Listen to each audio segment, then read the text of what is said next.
Thrasher Banks' childhood was turned upside down by a brutal murder in 1995. Now, as an adult, he's researching what really happened and what other crimes may be linked. We're doing a full recap of Lords of Death on this episode of So Much Crime. So little time. So, Jeff, I was waiting for a tennis court the other day and I was thinking, what a waste of time. Right now, I'm just sitting here waiting for someone to finish up tennis. What'll I do? I pulled out my phone, as you do. Went to patreon.com/so much crime, so little time and was like, this is what I should do with my time. I saw early release episodes, bonus content, some fantastic outtakes, and I got to support this fantastic show. Win-win? Let's not mention the tennis, though, because that was lose-lose. Oh, wow. Patreon.com/so much crime, so little time. Welcome to So Much Crime, So Little Time. I'm Dee. And I'm Jeff. And before we start, just a warning. Warning! This episode will have spoilers for Lords of Death. We're going to discuss the whole series. If you haven't listened yet, check out our preview episode on this show. It's the one before this one in your feed. You'll also find a link for Lords of Death in our show notes. As a reminder, let's go back over the podcast and the premise of it. So it was released in late 2024. The host has maybe the best name I've ever heard for a podcast host, Thrasher Banks. It was a nominee for the Ambies True Crime Podcast of the Year, and it has 8 episodes, each between 35 to 40 minutes. But Jeff, what happened? What did we hear about in episode 1? So in episode 1, we met Carrie. She was a single mom who in the 90s was living in a pretty rough neighborhood in Dayton, Ohio. Her boyfriend Mick was an ex-con, and Mick's prison buddy Tim showed up. One night, Mick and Tim disappeared for several hours. When they got back, there was a sex worker named Cindy who had been murdered. How? It was unclear. But then we learned that Thrasher, who was our host, had been Carrie's 6-year-old son when all of this happened. And he's basically setting up this podcast as a place to investigate that crime as well as other crimes linked to primarily to Tim. But that's kind of where we left off at the end of that episode. So yeah, let's jump in and discuss the whole series, Lords of Death. Where would you like to I begin? need to take this to a random starting point, Jeff. Usually often we start with the host and then we'll kind of end with some Reddit reviews. Mm-hmm. But I had some notes about this podcast as a whole that I wanted to discuss with you.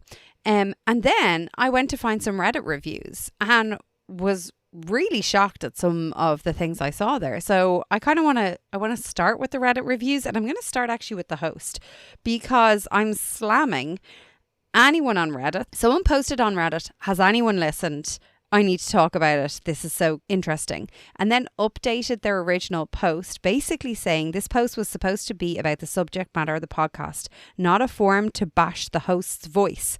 I'm like, what is wrong with you people? He had a great voice. It was so soothing. Sometimes maybe a little bit too soothing, and it made me feel a bit sleepy when I was listening to it. But people are absolutely trashing Thrasher Banks. No, you should be ashamed of yourself for that. I know, right? Even if he had an annoying voice, I'm like, but he had a great voice. I thought he was a really good orator. No? This seems like kind of a petty place to start, but let's do it. He had a kind of monotone, not a lot of inflection in his voice, not a lot of emotion in his voice. But that felt like an ideal voice to be telling this story, which is filled with emotion. I think it worked best when it was sort of accenting us hearing from other people who were maybe more emotive, more dynamic. When there were stretches where he was talking for a long period of time, I found it a little rough. I thought it was a little too dry, a little too one note, but maybe we just disagree on that. He was not my favorite host. My first line is Thrasher Banks continues to soothe me with his voice. That was my first line in my notes.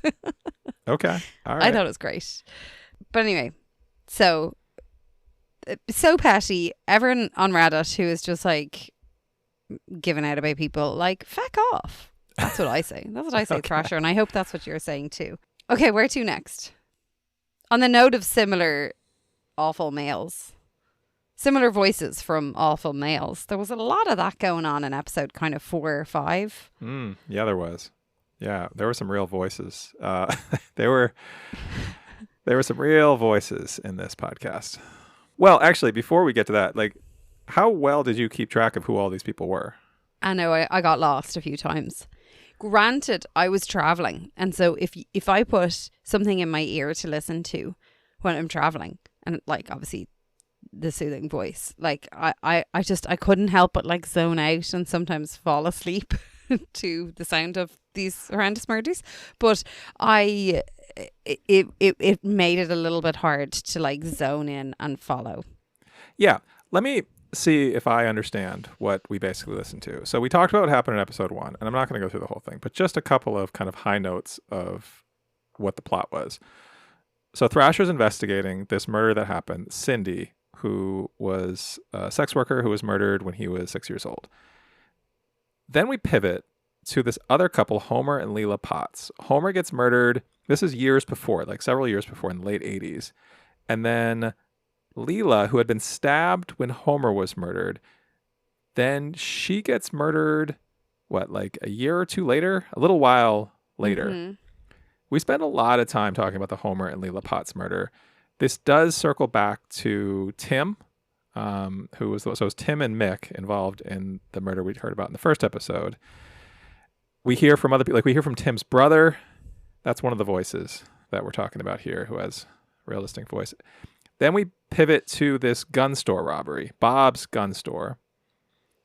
And there's also Martha Cole, who worked at a service station. There was a robbery, and she was attacked. We get introduced to some other people, like Jim. I don't really know who Jim was. Jim had a sister. His name down. Well, sorry. Jim had a sister named Margaret who married Tim.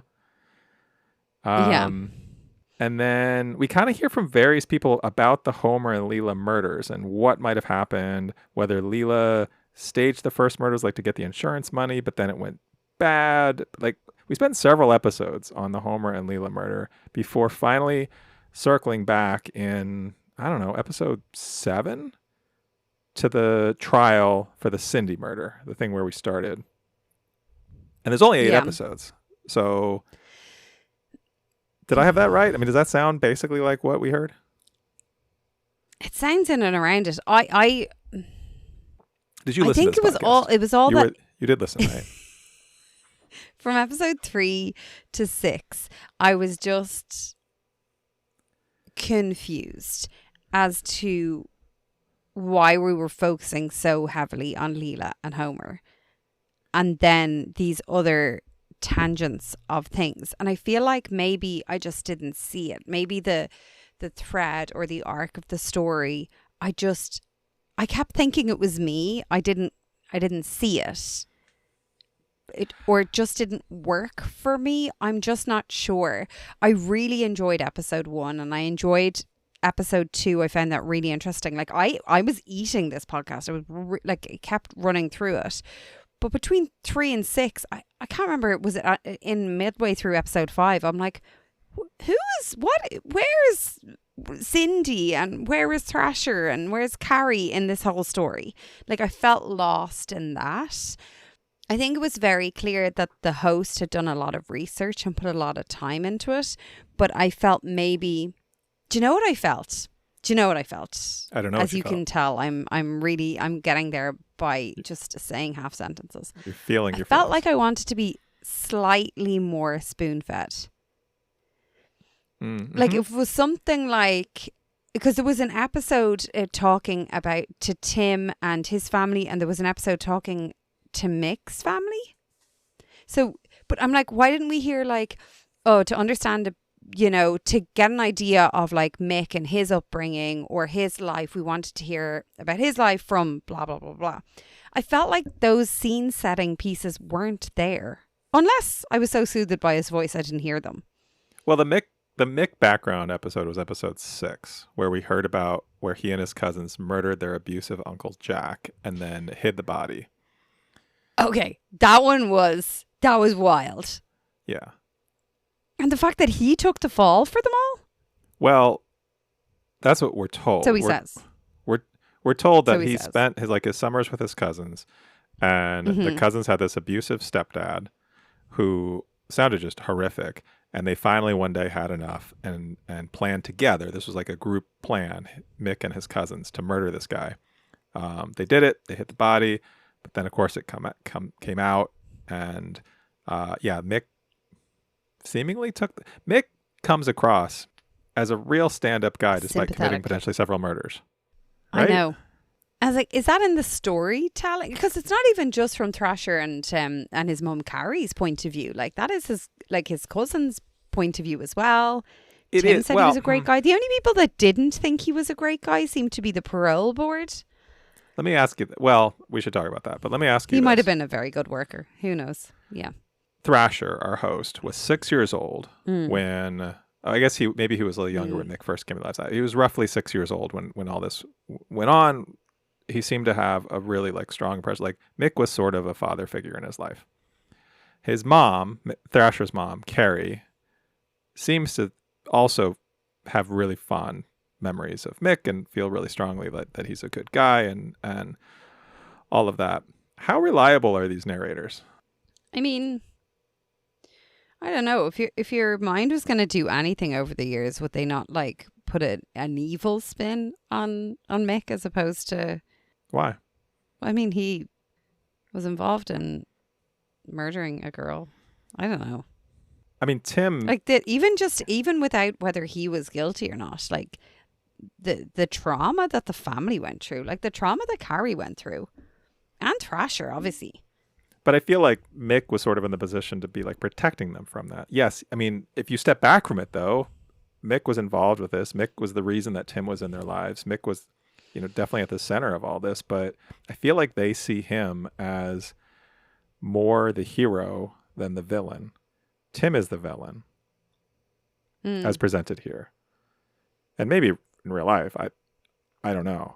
I mean, are you asking? I feel like we hear from numerous people that Mick was a good guy, so I don't know why you think that Thrasher and Carrie aren't objective.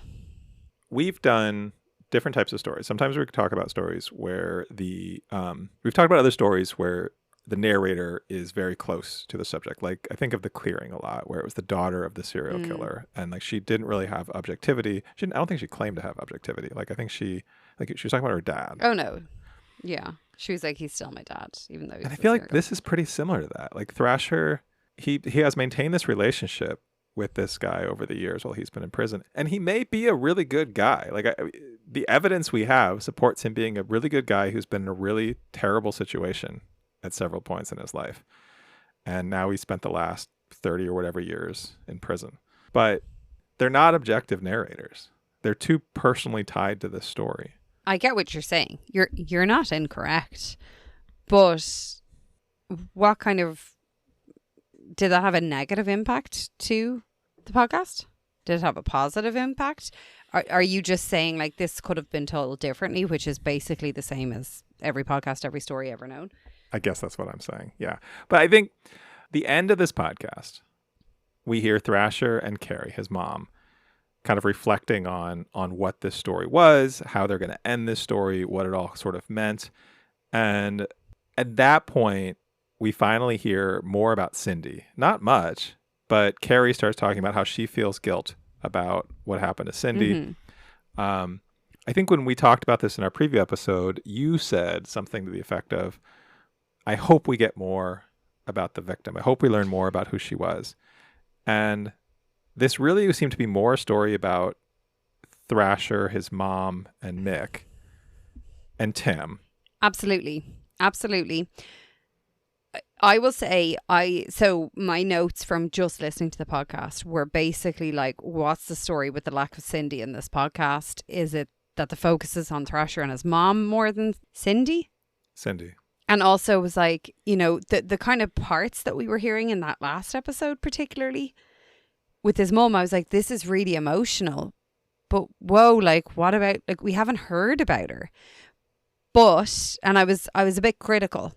My vibes were off with this. But then I went on to the Lords of Death podcast, Instagram. And there's a post of the picture of Cindy and the shelter that the sister responded back to that was discussed in episode 8. People have been asking why her life wasn't discussed more in the podcast, is what's said here. The bottom line is Cindy was a private citizen and there's very little information about her life out there outside of the public record. Cindy was more than what the state deemed her, so I chose to admit that information out of respect for her.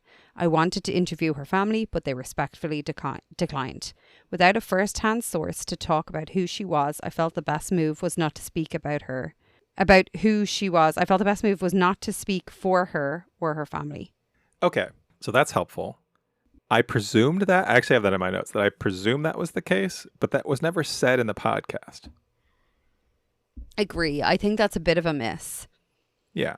And this is where, like, okay, I appreciate hearing a story with people that are so personally connected to it. We always talk about how we like hearing from these sort of like primary sources and people who were directly involved or, you know, had some connection to the story. And here, that's the center of this podcast. I think one of the things that I would say is different with The Clearing is in The Clearing, yes, there was this daughter of the serial killer, but there was another person there who was a more objective journalist who was presenting the story. I think if an objective journalist had presented the story, we would have gotten that at least, if not this focus on the criminals instead of the victims. Oh, so you wanted an objective narrator here? Yeah, I guess so. Do you reckon it would be put forward for an Ambie if it's just someone talking about this story, though? Like the whole point, the whole unique aspect that it has is the fact that Thrasher is the son.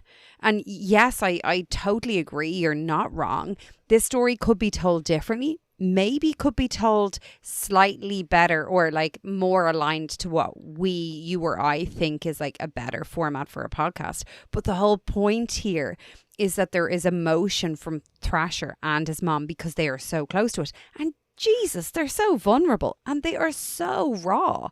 I don't know if I would be that vulnerable and that raw. At one point, his mum basically says, if Tim gets out of prison, like, I'm still going to be scared. Yeah. Okay. You're not going to get that from an objective narrator. No. Even that connection between him and Carrie, it was. I hear what you're saying, but I just don't feel like that emotion was there throughout the whole podcast. It was there in parts. It was there at the beginning. It was there at the end. But all of those middle episodes had nothing to do with them, and we didn't really get much from them. We were hearing about this Homer and Leela murder, and that's why I think it was so startling when we came back to it in this last episode or two, where they came back to the story that directly involved them. And I guess I want another way of saying this that's a little bit more flippant is what's in the box? We started this whole thing with Thrasher finding this box with all these letters, these articles, these VHS tapes, and there's glimpses of that throughout, and you know that is the source material for all this podcast. But like, I want to hear about him like going through the box more, talking about the things he found, talking about the way I don't know, just like I want more of his personal experience if that is the angle we're going with here. Then we didn't get that. We got that, like I said, we got that the very beginning and the very end. And the middle drifted away. Last two. Yeah. And episode 6 with the mix spin. I do agree. Like, I do think 3, 4, and 5 were a lot of information, a lot of voices, and I'm still not sure fully how it all connects. Like, I know how it all connects, but it felt like a lot of episode for maybe a different story, a season 2. Maybe. This lords the title. That hook of like this satanic cult or the satanic panic of the late 80s, whatever, that was so tangential to the broader story. There was like a passing reference to Tim like doing like sacrifices in a cemetery or before committing crime, but it was basically not a factor in this. I saw what this podcast was called. I read the initial description and I thought, oh, this is going to have a whole bunch of stuff about like satanic cults or whatever, or, you know, ritualistic murders. And it didn't have any of that, really. Yeah, it just had murderers. But there was a few, like there was a plastic cross and stuff beside Leela's body. I think there was a few things they were trying to make it about, the murderers were trying to make it about. I did have a note that, you know, in episode 7, when Thrasher is talking to maybe my favorite voice in the podcast. I can't remember her name. Isabel. You know, the lawyer's assistant. Yeah. That smoky voice. Mm-hmm. And she's speaking about like the spiritual side of things. And I don't know, I just thought that was really interesting given the focus of the satanic panic, like kind of that was running through the podcast. Isabel was great. Yeah, that was one of those things. She was great. Yeah. So and Charles Smiley too, who was the main lawyer for Mick, whose We didn't son hear his... Keir was in kindergarten with Thrasher. Oh my God. And then they ended up being... So Thrasher is a fan of thrash metal, which of course he is. And then they recruited Keir for their band, which that was a fun little bit. That's the kind of thing I wish was kind of spread throughout the whole series. Little bits like that. But he can't be connected to Homer and Leela. Like he didn't know them. But we had those connections. I think this wasn't like my favorite podcast ever, but I think the episodes I loved, the episodes I liked, I really, really liked.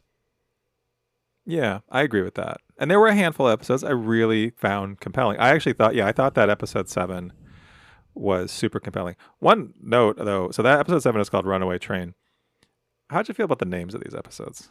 Oh, I didn't look them. Okay. Hold on. They're all songs. Hold please. So I'm not going to know that.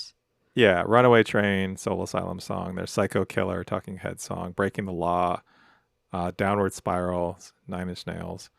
I thought that was a little... Oh, Heartache Tonight. I did know that. Clumsy. And I didn't really care for that. We spent a lot of time with Thrasher trying to figure out if Mick shot Cindy or not. Did that matter in the end? Do you If Mick did, Cindy's dead, I think, no matter what. No, yeah, but I think more so than that, the point was he a murderer or was he trying to protect Thrasher and his sister and his mom? Because that's what it all came back to, didn't it? And that, like, Carrie kept saying that. She said, like, when he admitted to having shot Cindy after she had been killed, he was like, I had to do it to protect you guys. And she was like, I knew it all along. If he shot her, it was to protect us. It was not for anything else. And yeah. But I feel like we knew outside of that moment that he's not the type of person to just murder someone in cold blood like that for no reason. A defenseless person. There's nothing to suggest that that's the type of person that Mick is. But how do we know that? We know it because of these not objective narrators telling us this. Sure, but that's what we have. And we also, but like you said, it's not just them. It's also his cousin who tells the same thing about when he was younger. We hear that from, I think it's from lawyers or from, like, there's various other people who sort of say that Mick was just in a bad spot. Like, doesn't seem like a bad guy. He doesn't seem like the type of person who's capable of this. Whereas Tim comes across as more of a sociopath, more just sort of cold and murders for sport or fun. Yeah. I don't know. I know that was like a question throughout. But I don't know.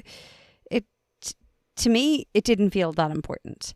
But to Thrasher, I'd say it was. I was surprised at how candid his mom was. So candid. Like, there was no... She just didn't hold back. And I think on the Reddit thread I was talking about earlier, someone responds to it saying, I have a hard time believing, Mick. You usually are who you hang around with. And Mom doesn't seem to be the best judge of character. I do enjoy the podcast, though. And then the response, I'm the mom.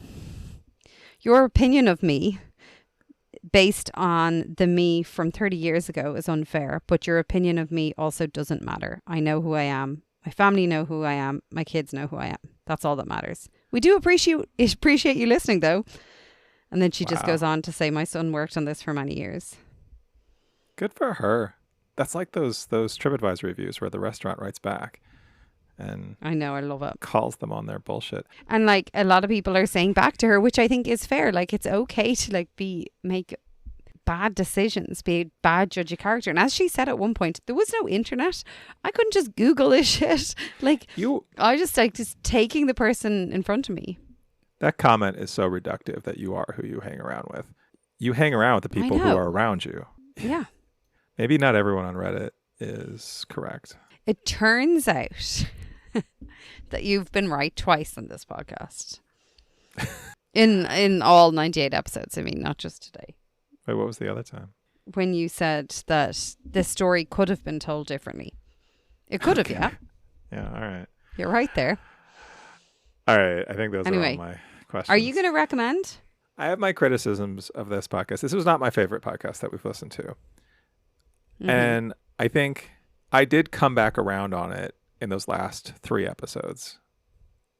Actually, maybe I guess, honestly, it started with, last 3 episodes with the Mick backstory, the trial episode, and then the final episode where we kind of wrapped it all up. I think it lost its footing a little in the middle. But like you said, I think the first episode or 2 were really compelling. The first 2 episodes were really compelling. 3, 4, and 5, nah. But 6, 7, and 8. I wonder. Yeah, and I agree. I wonder, is it because we liked the people more? Like we didn't like the people in those middle episodes? Like, as in we didn't have the connection. Like we felt we had an established connection with Thrasher and Carrie. We got that from episode 1. We knew that. And Mick. And so we wanted to hear more about them. But then when they started throwing out, like, because Homer and Leela, like, we didn't even hear that. We didn't have a connection yet with them. And maybe because there was such a close connection between Thrasher and Carrie and Mick, that even like elevated how we were feeling. But these middle episodes was like, okay, this thing is happening. Like, it was kind of wild, the Homer and Leela situation. It was a really interesting story and crime to hear about. But it was always just like, but how does this fit into... I think you're right. It was the connection I was missing. I think you're right, because who we did hear from was basically other people who were kind of like Tim, basically all sort of contradicting each other's stories. Would you recommend this? I probably would, yeah. It's not that big of an undertaking. His voice is so lovely. And you love his name. I really love his name. Thrasher Banks. Before we go, just a reminder, if you love the sound of our voices or our names, or hate them, let us know. Leave us a comment. Leave us a comment on Spotify. Don't tell us. I don't need to be told. No, we want to hear. We want to hear your thoughts. Leave us a comment on Spotify, on Apple. Give us a rating, 5 stars. We love that. Really helps other people to find the show. And also, feel free to tell people about us. Spread the word about So Much Crime, So Little Time. Next time, before we get to our special, can you believe it, drumroll, 100th episode, we're going to give you a peek of what you're missing if you're not following us on Patreon. It's going to be a collection of some of our most loved, popular, amazing clips that you've actually already heard if you're a Patreon supporter. But if you're not yet, check it out and then go sign up at patreon.com. That's on the next So Much Crime, So Little Time.